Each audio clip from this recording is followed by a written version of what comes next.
আসসালামু আলাইকুম। PCO support ফোরামের সকল দর্শক বিন্দুকে জানাচ্ছি শুভ সন্ধ্যা। যারা আমার লাইভটি দেখছেন, পরিষ্কার দেখা যাচ্ছে কিনা যদি একটু বলতেন, বা কে কোথা থেকে দেখছেন।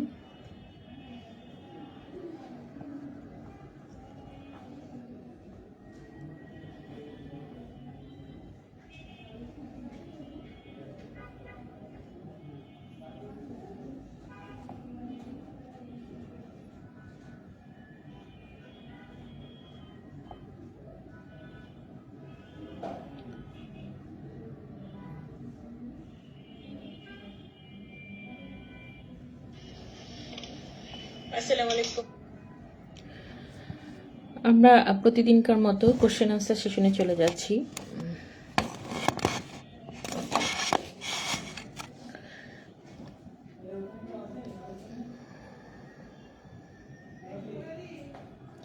পিসিওস নাকি পিসিওডি, কোনটা খারাপ? পিসিওস খারাপ। পিসিওসের কারণে কোনো কোনো আপুর ল্যাপ্রোস্কোপি করেছে, ল্যাপ্রোস্কোপি করার ফলাফল কি? যাদের হাই এএমএইচ এবং নন রেসপন্ডিং টু মেডিকেল ট্রিটমেন্ট, তাদের আমরা পিসিওস পেশেন্টদের ল্যাপ্রোস্কোপি করে থাকি। ল্যাপ্রোস্কোপি করলে অনেক সময় ভালো রেজাল্ট পাওয়া যায়। আমার একটা সন্তান না হওয়ার মানসিক যন্ত্রণা, আহারে আল্লাহ আল্লাহ আপনাকে অবশ্যই নিরাময় দান করবেন আপন। আসসালামু আলাইকুম। আমাকে টেস্টগুলো পিরিয়ডে তৃতীয় দিন থেকে করতে বলছে, কারণ চতুর্থ দিন করলে কি সমস্যা হবে? এটা আসলে তৃতীয় দিনেই করার নিয়ম। চতুর্থ দিনে করলে একটু রেফারেন্সগুলো উল্টাপাল্টা হবে। 13তম দিনে টিপিএস ফলিকুলোমিটিতে মাল্টিপল ফলিকুল দেখা গেছে, কিন্তু কোনো ডমিনেন্ট ফলিকুল না থাকার পরও কি কোনো ওই মাসে কনসেপ্ট করেছেন? হ্যাঁ, যদি আপনার মাসিক একটু দীর্ঘায়িত হয়, অর্থাৎ 35 দিনে 40 দিনে হয়, তাহলে শেষের দিকে ওভুলেশন হতে পারে। ওয়ালাইকুম আসসালাম। আলহামদুলিল্লাহ করতেছে 10 মিনিট, ঠিক আছে। আচ্ছা, তানিয়া তাসমিয়া প্রমা, আচ্ছা 2 মাস পিরিয়ড হলে বা 2-3 মাস পর পর পিরিয়ড হয়, তাদের কি ওভুলেশন হয়? হ্যাঁ, ওভুলেশন হয়তো হয়, আবার অনেক সময় হয় না। ডিএনসি করার পর কতদিন পর আপু তোমরা আবার কনসিভ করেছো? ডিএনসি করার পর 3 মাস গ্যাপ দিয়ে আপনি চেষ্টা করবেন, ইনশাল্লাহ কনসিভ করতে পারবেন। রিপোর্ট ঠিক আছে কিনা? হ্যাঁ, রিপোর্ট ঠিক আছে আপনার। অলিভ অয়েল দিয়ে ফার্টিলিটি ম্যাসেজ করা যাবে? করা যাবে।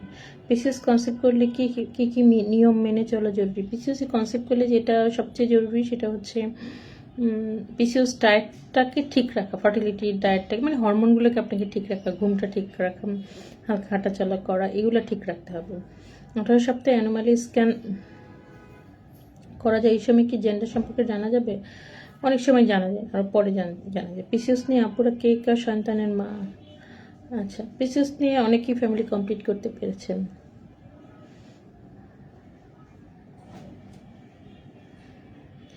থিকনেস 0.5 মিলিমিটার নিয়ে কেউ কনসেপ্ট করেছেন কিনা? না, থিকনেস আপনাকে বাড়াতে হবে, বাড়ানোর ট্রিটমেন্ট দিতে হবে। পিরিয়ড রেগুলার হওয়া কে ওভুলেশন হবে? না, পিরিয়ড রেগুলার হলেও অনেক সময় ওভুলেশন হয় না। ওভুলেশন মাসে একবারই হয়। হ্যাঁ, একবারই হয়।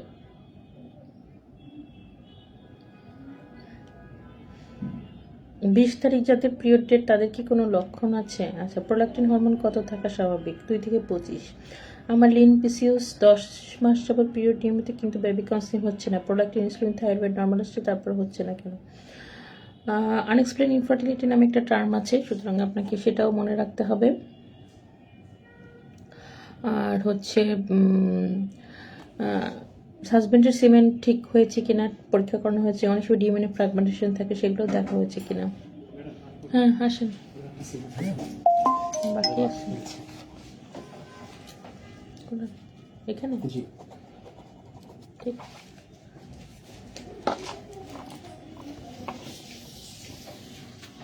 ছয় মাস ওষুধ খাওয়ার পর এগুলো দিয়েছে। টিভিএস এর রিপোর্ট পাঠাইছেন, এএমএইচ এর রিপোর্ট দিয়েছেন।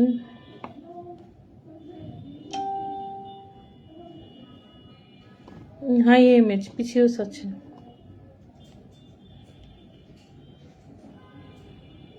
রোজেন 28 অনেক সময় এজ কমানোর জন্য আমরা দিয়ে থাকি। এফএসএস ইঞ্জেকশন ওভুলেশন স্টিমুলেশনের জন্য দিতে হয়, বিশেষ করে পিসিওস পেশেন্টদের।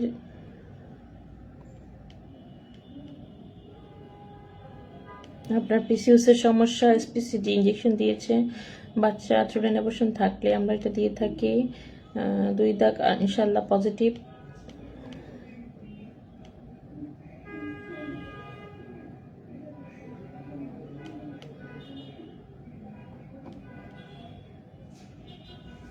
আচ্ছা, হাই এমএস নিয়ে অনেকে কোশ্চেন করেছে। হাই এমএস এ অনেক সময় ল্যাপ্রোস্কোপি লাগে আপুরা, অথবা আইভিএফ। আইভিএফ করলে আসলে সবচেয়ে ভালো হয়। যে আপনাদের পিসিওডি তাদের কেমন ডায়েট করেন? ডায়েট তো আপনি ডায়েটিশিয়ানের কাছ থেকে নেবেন, আমরা হরমোন ফ্রেন্ডলি একটা ডায়েট দিয়ে থাকি। আসলে অনেক কোশ্চেন জমা আছে, সামনে রুগী বসে আছে। তো আজকে শর্ট ভিডিও লাইভটা আমরা এখানেই শেষ করলাম। পরবর্তীতে ইনশাল্লাহ সবাই ভালো থাকবেন, পিসিএস সাপোর্ট ফোরামের সাথেই থাকবেন। আর কোনো কোশ্চেন থাকলে আমাদেরকে করবেন। পিসিএস কেয়ার বাংলাদেশের 2টি হটলাইন নাম্বার সবসময় খোলা আছে, অনলাইন কনসালটেশন নিতে পারবেন যারা অনলাইনে নিতে চান, দূরে থাকেন। এবং অফলাইনে আমার 3টি chamber, Dhanmondi clinic private limited, Uttara fertility centre এবং মিরপুর 14 রজনীগন্ধা টাওয়ার ইনোভা ডায়াগনস্টিক সেন্টার। 3টে সেন্টারেই আমি মধ্যে রুগী দেখছি। সবাইকে ধন্যবাদ।